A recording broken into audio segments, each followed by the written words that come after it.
Tuscany in Italy. On the ceiling are paintings done in the year 1889. These are called illusionistic ceiling paintings. In French, they are called trompe-l'oeil, which means deceiving the eye. All these paintings are without restoration since that time. When you look at the paintings from below, they create a three-dimensional optical illusion or two-dimensional flat surface.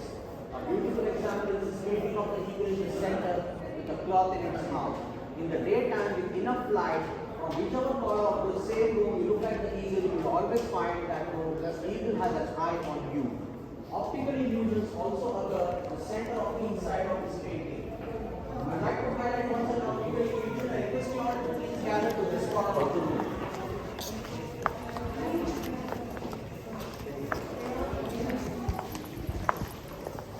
Those who miss the opportunity after dinner, they can visually look at the paintings.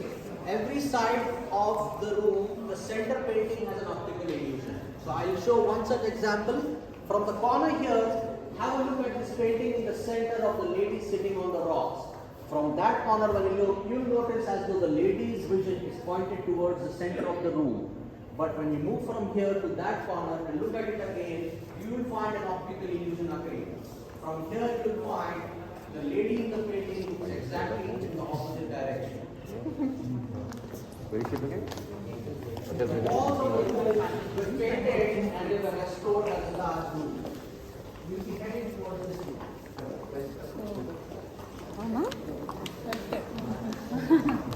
भाई मेरी go round क्या बोलते हैं वो chairs का